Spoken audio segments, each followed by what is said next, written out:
ओम शांति। आज 19 दिसंबर 1979 की अव्यक्त वाणी में बाबा ने समझाया है, सहज याद का साधन स्वयं को खुदाई खिदमतगार समझो। सहज याद का साधन है स्वयं को खुदाई खिदमतगार समझो। बाप दादा आज अपने सहयोगी व सहज योगी बच्चों को, जिनका नाम ही है खुदाई खिदमतगार, ऐसे बच्चों को देख सदा हर्षित होते हैं। खुदाई खिदमतगार अर्थात जो खुदा व बाप ने खिदमत अर्थात सेवा दी है, उसी सेवा में सदा तत्पर रहने वाले बच्चों को यह भी विशेष नशा होना चाहिए कि हम सभी को खुदा ने जो खिदमत दी है, हम उसी सेवा में लगे हुए हैं। कार्य करते हुए जिसने कार्य दिया है उसको कभी भूला नहीं जाता।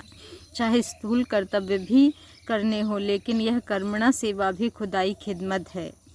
डायरेक्ट बाप डायरेक्शन दिए हैं, तो कर्मणा सेवा में भी यह स्मृति रहे कि बाप के डायरेक्शन के अनुसार यह कार्य कर रहे हैं, तो कभी भी बाप को भूल नहीं सकेंगे। जैसे कोई विशेष आत्मा से कोई विशेष कार्य मिलता है, बाबा ने कहा जैसे कोई विशेष आत्मा से कोई विशेष कार्य मिलता है, जैसे आज कल का प्रेसिडेंट अगर किसी को कहे कि तुम्हें यह कार्य करना है, तो वह व्यक्ति उस कार्य को करते हुए प्रेसिडेंट को कभी नहीं भूलेगा।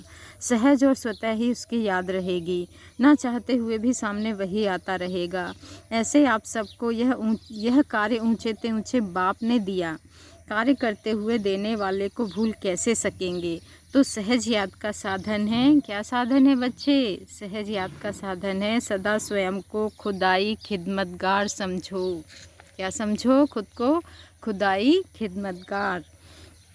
आगे बाबा ने समझाया है कि पत्ते पत्ते को भगवान हिलाता है, इस गायन का रहस्य। बाबा ने पत्ते पत्ते को भगवान हिलाता है, इस गायन का रहस्य समझाया है। बाबा ने कहा भक्ति मार्ग में बिना समझ के ही कहावत है, और उनकी मान्यता भी है, अगर पत्ता भी हिल रहा है तो उस पत्ते को हिलाने वाला भी बाप है। लेकिन इस रहस्य को आप जानते हो कि उन पत्तों को बाप नहीं हिलाता, लेकिन ड्रामा अनुसार यह सब चल रहा है। यह गायन कोई स्थूल पत्तों से नहीं लगता, लेकिन कल्प वृक्ष के आप सब पहले पत्ते हो। संगम युगी आप सब गोल्डन एज्ड पत्ते जो बाप द्वारा लोहे से पारस बन गए हो। इस चैतन्य पत्ते को इस समय डायरेक्ट बाप चला रहे हैं। बाप की डायरेक्शन है कि संकल्प भी जो बाप का है वह आपका संकल्प हो। हर संकल्प बाप समान, हर बोल बाप समान, हर कर्म बाप समान हो। अर्थात इसी श्रीमत के आधार पर आप सभी का संकल्प चलता है। तो इस समय आप सभी पत्तों को श्रीमत के आधार पर हर समय बाप चला रहे हैं, पत्ते पत्ते को हिला रहे हैं, अर्थात चला रहे हैं। अगर श्रीमत के सिवाय संकल्प भी करते हो तो वह व्यर्थ संकल्प हो जाता है। तो यह जो कहावत है वह भक्ति के समय की नहीं, लेकिन संगम समय का गायन है। तो आप सभी पत्ते बाप की श्रीमत पर ही हिल रहे हो, अर्थात चल रहे हो ना।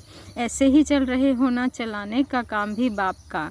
फिर भी इतना मुश्किल क्यों लगता है? बोझ सारा बाप ने ले लिया, फिर भी सदा उठते क्यों नहीं हो? बाबा पूछ रहे हैं कि सारा बोझ बाबा ने ले लिया है आपसे, फिर आप उठते क्यों नहीं हो? आगे बाबा ने कहा है हल्की चीज़ तो बच्चे सदा ऊपर ऊपर ऊपर उड़ती है, इतने हल्के जो हर संकल्प भी बाप चलाएंगे तो चलाना है। जैसे चलाएंगे वैसे चलेंगे, ये सभी का वायदा है ना, और बाप की गारंटी है कि चलाएंगे। बाबा की गारंटी है कि बाबा चलाएंगे। तो बुद्धि को क्या ऑर्डर दिया हुआ है, बुद्धि को बाप ने क्या कार्य दिया है, उसको जानते हो ना। बुद्धि के बैठने का स्थान बाप के पास में है। कर्तव्य विश्व सेवा का है, तो जो वायदा किया है, जहाँ बिठाएंगे, जैसे चलाएंगे वैसे चलेंगे। शरीर से या बुद्धि से, तन के साथ मन भी दिया है या सिर्फ तन दिया है? तन और बुद्धि से जहाँ बिठाएं, जैसे चलाएं, जो कराएं, जो खिलाएं वही करेंगे। यह वायदा किया हुआ है ना। तो बुद्धि का भोजन है शुद्ध संकल्प, जो खिलाए वही खाएंगे। यह वायदा है, तो फिर व्यर्थ संकल्प का भोजन क्यों करते हो? जैसे मुख द्वारा तमोगुणी भोजन, अशुद्ध भोजन नहीं खा सकते हो, ऐसे ही बुद्धि द्वारा व्यर्थ संकल्प व विकल्प का अशुद्ध भोजन कैसे खा सकते हो? जो खिलाएंगे वह खाएंगे, फिर तो यह रॉन्ग हो जाता है। कहना और करना समान करने वाले हो ना, तो मन बुद्धि के लिए सदा यह भी वायदा याद रखो तो सहज योगी बन जाएंगे। बाप ने कहा और किया। अपना बोझ अपने ऊपर नहीं रखो बच्चे, कैसे करूं, कैसे चलूं, इस बोझ से हल्के होकर के ऊंची स्थिति पर जा नहीं सकते हो। बाबा ने कहा इस बोझ से हल्के होकर के ऊंची स्थिति पर नहीं जा सकते हो यदि कहोगे कैसे करूं, कैसे चलूं। इसलिए बाबा कहते हैं श्रीमत से संकल्प तक भी चलते रहो। श्रीमत से संकल्प तक भी चलते रहो तो मेहनत से बच जाओगे, मेहनत से बच जाओगे। आगे बाबा ने समझाया है कि मिलावट से भारीपन, किस बारे में समझाया है कि मिलावट से भारीपन आता है। कई बच्चों की मेहनत के भिन्न भिन्न पोज बाप दादा देखते रहते हैं। सारे दिन में अनेक बच्चों के अनेक पोज देखते हैं।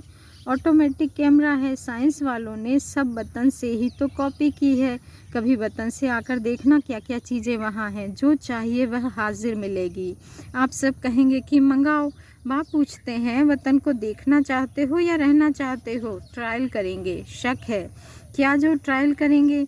आप सबको बुलाने के लिए ही ब्रह्मा बाप रुके हुए हैं, तो क्यों नहीं संपन्न बन जाते हो? बहुत सहज ही संपन्न बन सकते हो।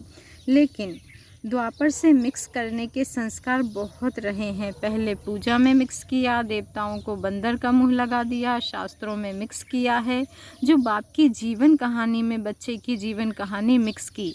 ऐसे ही गृहस्थी में पवित्र प्रवृत्ति के बजाय अपवित्रता मिक्स कर दी है। अभी भी श्रीमत में मन मत मिक्स कर देते हो। इसलिए मिक्स होने के कारण जैसे रियल सोना हल्का होता है ना बच्चे, और जब उसमें मिक्स करते हो तो भारी हो जाता है, ऐसे ही श्रीमत अर्थात श्रेष्ठ मत बनाती है। मनमत मिक्स होने से भारी हो जाते हो, इसलिए चलने में मेहनत लगती है। अब श्रीमत में मिक्स नहीं करो, सदा हल्के रहने से वतन की सभी सीनरियाँ यहाँ रहते हुए भी देख सकेंगे।